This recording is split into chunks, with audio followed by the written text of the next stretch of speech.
नमस्कार, जनता टीवी देख रहे हैं आप। मैं हूं आपके साथ अमर त्रिपाठी। बुलेटिन में बात होगी कुछ अहम खबरों की। देहरादून में संत शिरोमणि श्री गुरु रविदास महाराज की 650वीं जयंती के अवसर पर समरसता संकल्प अभियान के तहत प्रदेश स्तरीय कार्यशाला का आयोजन किया गया। कार्यक्रम में मुख्यमंत्री पुष्कर सिंह धामी शामिल हुए, जहां कार्यकर्ताओं और पार्टी पदाधिकारियों ने उनका भव्य स्वागत किया। इस दौरान मुख्यमंत्री ने संत रविदास के विचारों को जन जन तक पहुंचाने और सामाजिक समरसता और समानता के संदेश को मजबूत करने का आह्वान किया।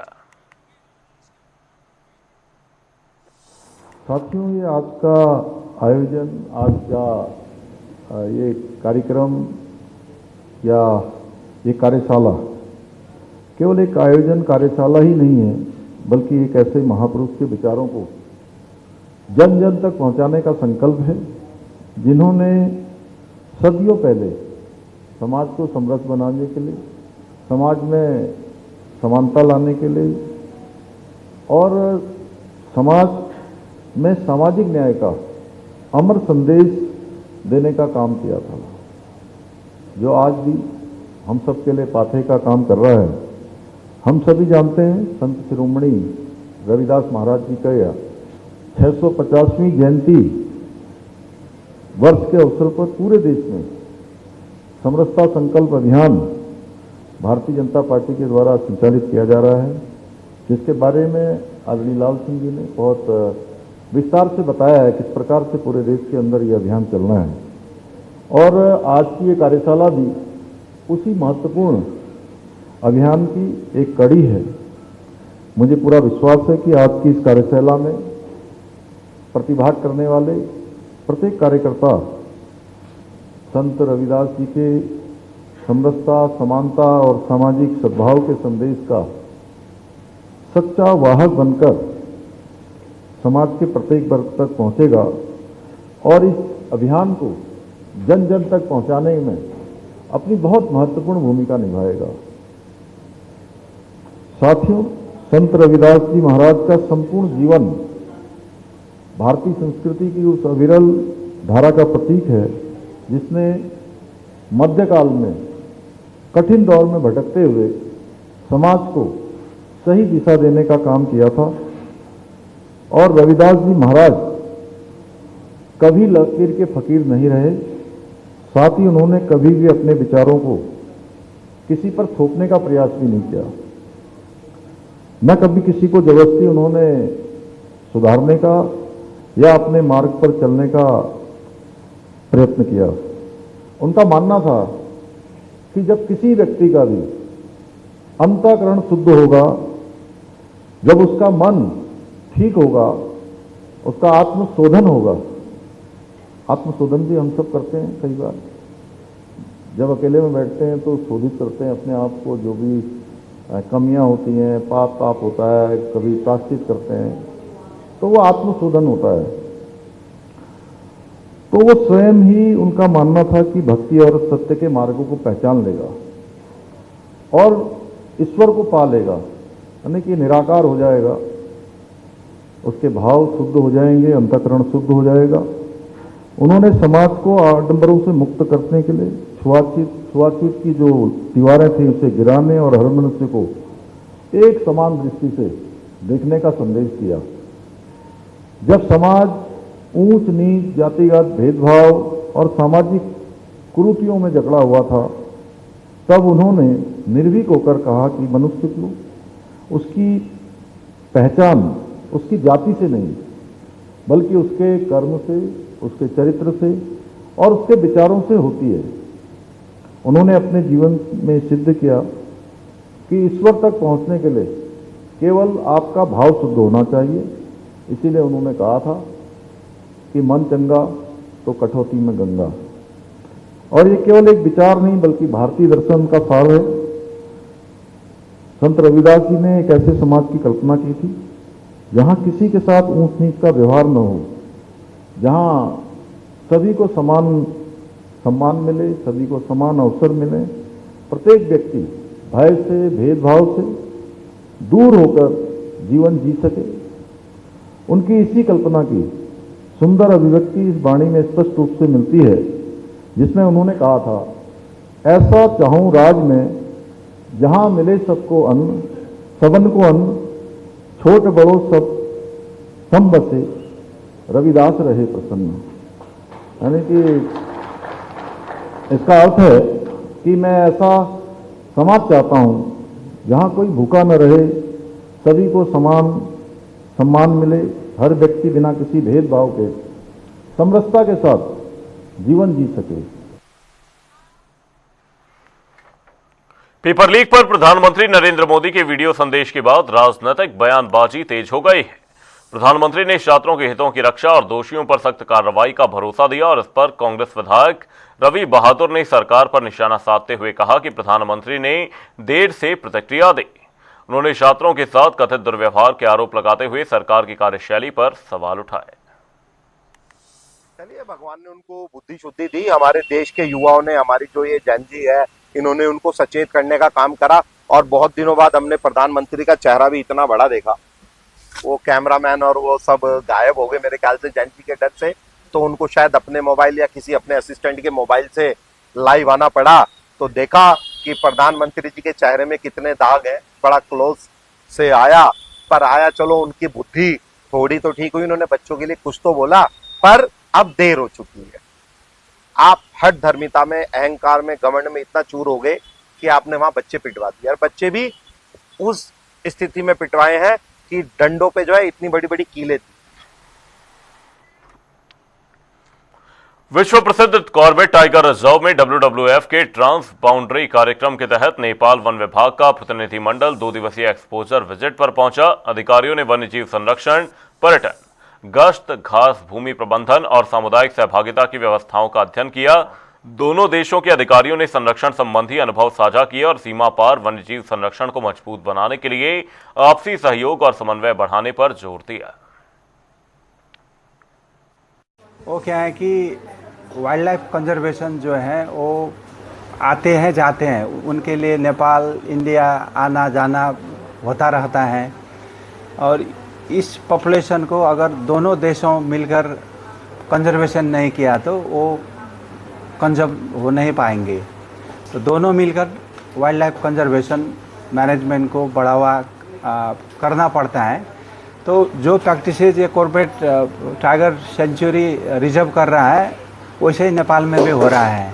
ये WWF का एक ट्रांस बाउंड्री कोलैबोरेशन का एक प्रोग्राम चलता है, तो उसके तहत उन्होंने एक एक्सपोजर विज़िट जो है प्लान की थी। नेपाल से डेलीगेशन आया उनकी, जो कि फॉरेस्ट, जो नेपाल फॉरेस्ट डिपार्टमेंट है उन्हीं के अधिकारी हैं और उन्हीं के जो अंडर सेक्रेटरी हैं, उस लेवल के सारे ऑफिसर्स हैं। तो वो यहाँ पर पार्क के जो मैनेजमेंट प्रैक्टिसेस हैं, जो हमारी वाइल्ड लाइफ ग्रासलैंड मैनेजमेंट हो गया या वेटनरी जो हमारा सुविधाएं हैं, उनको किस तरीके से हम लोग यहाँ पर करते हैं, उसकी एक एक्सपोजर विज़िट उनकी बेसिकली यहाँ पर है। तो उसी के संदर्भ में हमने उनको एक ब्रीफ जो है प्रेजेंटेशन जो है प्रेजेंट करी।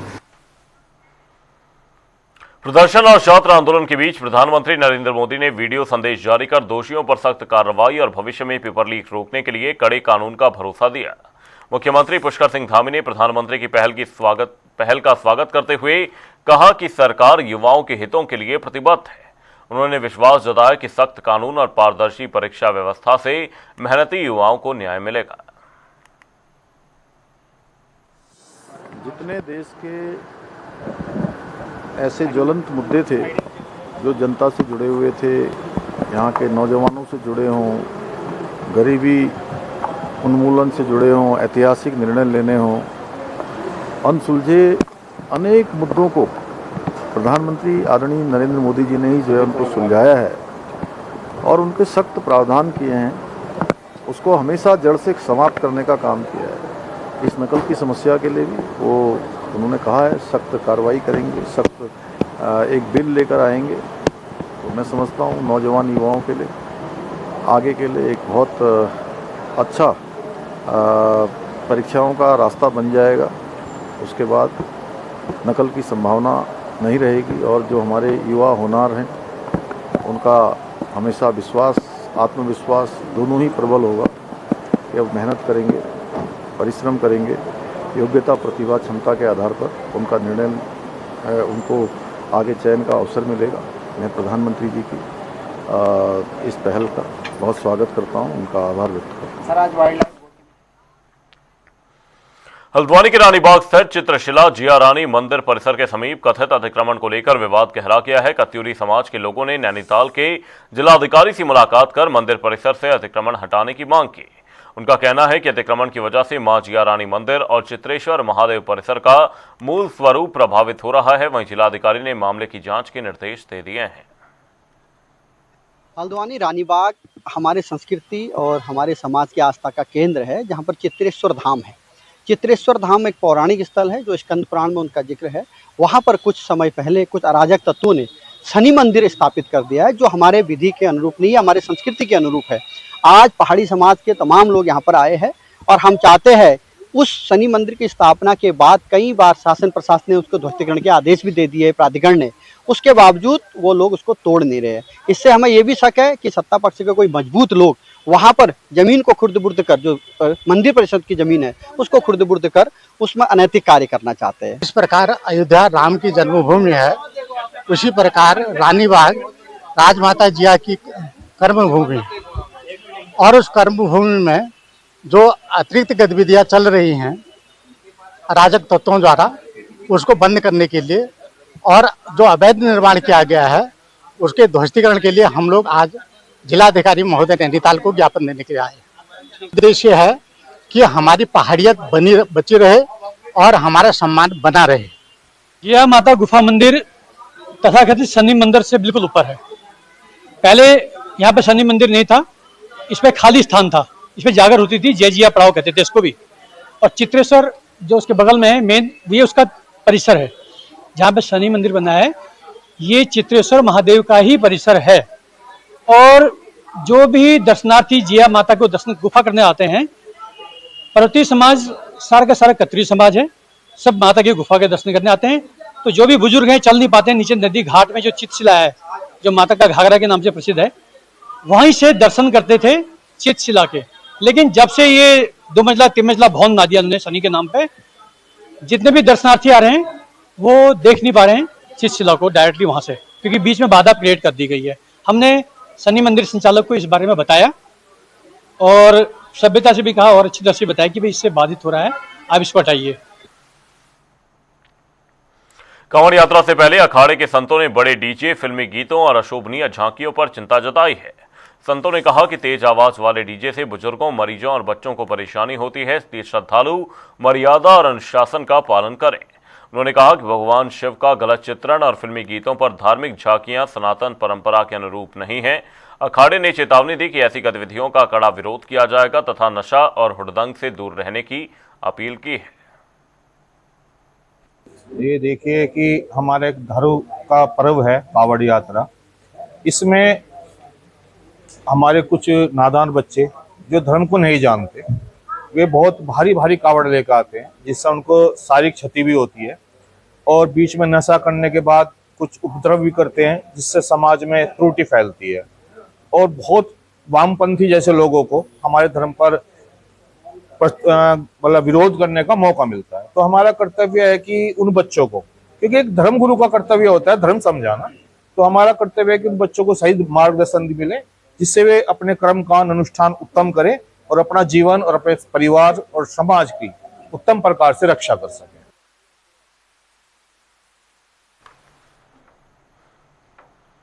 हरिद्वार में दिल्ली के जंतर मंतर पर छात्र प्रदर्शन के दौरान हुए कथित लाठीचार्ज के विरोध में कांग्रेस की रैली के बीच भाजपा का झंडा लगी एक गाड़ी पहुंचने से माहौल गर्मा गया। प्रदर्शनकारियों ने नारेबाजी करते हुए गाड़ी को घेर लिया। पुलिस और स्थानीय लोगों ने तत्काल हस्तक्षेप कर दोनों पक्षों को शांत कराया। समय रहते स्थिति सामान्य हो गई और रैली शांतिपूर्वक आगे बढ़ गई।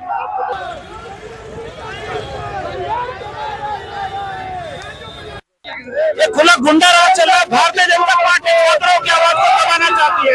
ये छात्रों की आवाज नहीं दबेगी। ये भीमराव अम्बेडकर जी का वो देश है, ये वो संविधान से चलता है, लेकिन इस संविधान को कुचलने का काम कर रहे हैं। जिस प्रकार पेपर लीक के माध्यम से भविष्य लूटने का काम किया बच्चों का, ये लुटेरी सरकार है। ये युवाओं को बेरोजगार करना चाहती है, ये देश को बर्बाद करना चाहती है। ये जो आरएसएस की भीम में चलने वाली सरकार है, थोड़ी गुंडागर्दी हो रही और मतलब सादी वेशभूषा में जिस तरह से गुंडों के द्वारा जो छात्रों को पिटवाया जा रहा, तो देश उबल पड़ा है। देश उबल पड़ा, देश का युवा उबल पड़ा, देश के माँ बाप जो अभिभावक है, उनके भाई बहन है, सब में उबाल है और ये उबाल जो है ऐसे खाली नहीं जाएगा, गद्दी छोड़नी पड़ेगी और हम नरेंद्र मोदी जी को गद्दी छोड़नी पड़ेगी। धर्मेंद्र प्रधान तो बात की चीज हो गए। संत शिरोमणि गुरु रविदास जी की 650वीं जयंती वर्ष के अवसर पर बीजेपी उत्तराखंड विशेष जनसंपर्क और सामाजिक समरसता अभियान शुरू करेगी। देहरादून में आयोजित राज्य स्तरीय कार्यशाला से इसकी शुरुआत होगी। प्रदेश महामंत्री कुंदन परिहार ने कहा कि अभियान के तहत संत रविदास के विचारों और समाज कल्याण के कार्यों को जन जन तक पहुंचाया जाएगा। कार्यशाला में आगामी कार्यक्रमों की रूपरेखा भी तय की जाएगी। देखिए, पूज्य संत रविदास जी इस देश के एक प्रमुख आध्यात्मिक संत रहे हैं। उनकी इस देश में बड़ी मान्यता है और भारतीय जनता पार्टी अपने महापुरुषों का, अपने संत समाज का और अपने सनातन के प्रति हमेशा आदर और सत्कार का भाव रखती है। इस बार देश भर में भारतीय जनता पार्टी ने निर्णय लिया है कि संत रविदास जी की जो 650वीं जन्म जयंती है उसको हम हर्षोल्लास के साथ मनाएंगे।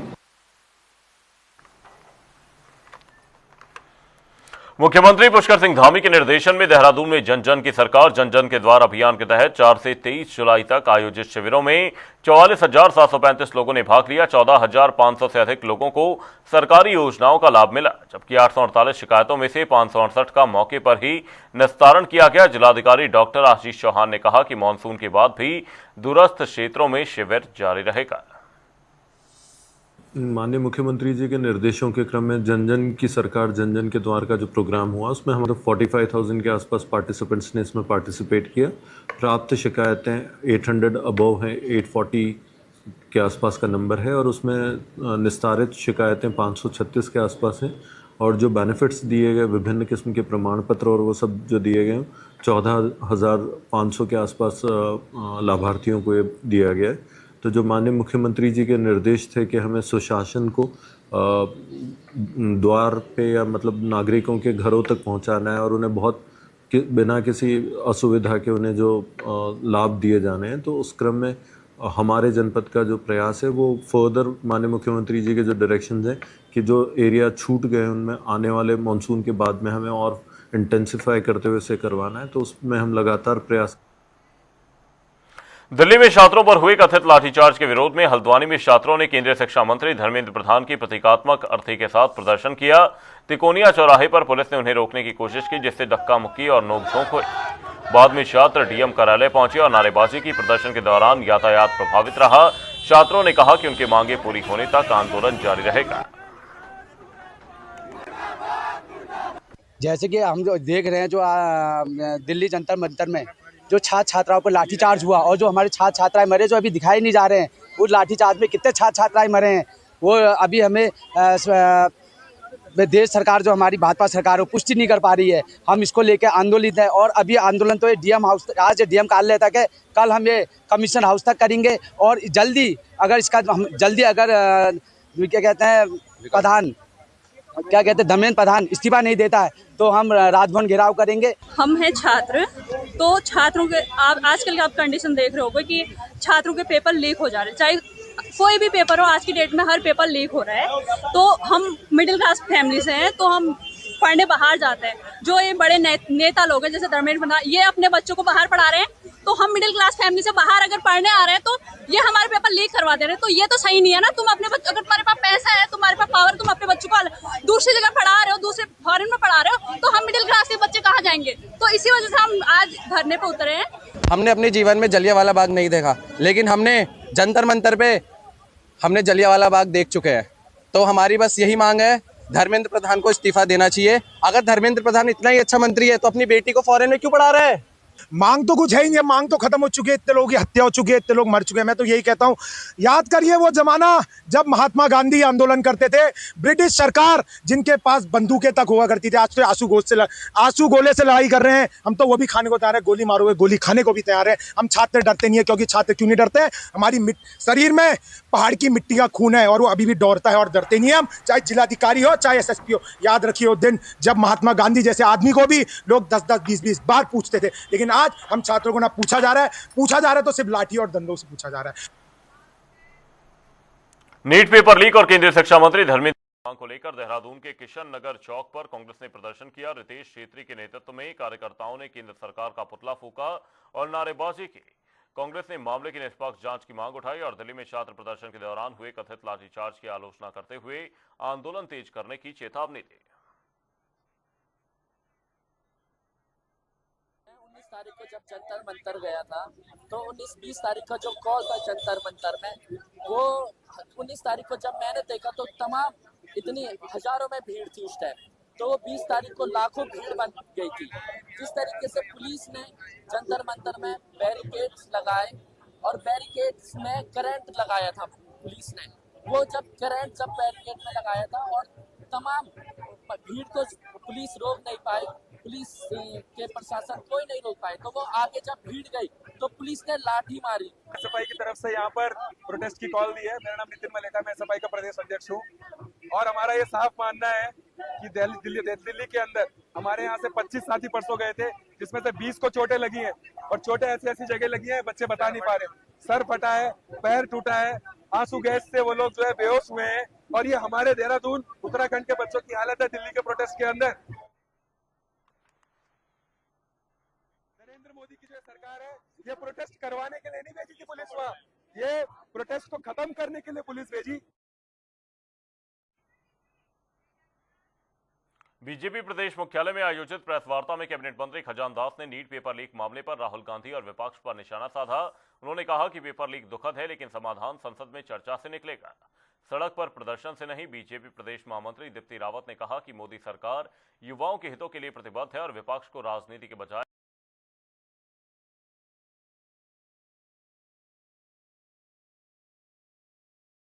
की सबसे बड़ी पार्टी है और जो राहुल गांधी जी ने किया ये व्यवहार क्या ठीक था या उचित था? क्या आप प्रधानमंत्री जी के आवास में जाकर के धरना दे रहे हैं, क्या ये सभ्यता थी? मैं विशेष कर ये कहना चाहूंगा। और जो भारतीय जनता पार्टी एक आईना दिखाने का काम राहुल गांधी जी को और कांग्रेस के मित्रों को ये सब हमने किया ताकि अपनी जिम्मेदारियों को समझे। एक सिस्टम होता है, कोई शिष्टाचार भी होता है, किंतु सारे नियमों को तोड़ते हुए आज तक ये पहला कांड हुआ है भारतवर्ष के अंदर। बुलेटिन में फिलहाल के लिए सिर्फ इतना ही, रुकेंगे एक छोटे से ब्रेक के लिए। देखते रहिए जनता टीवी।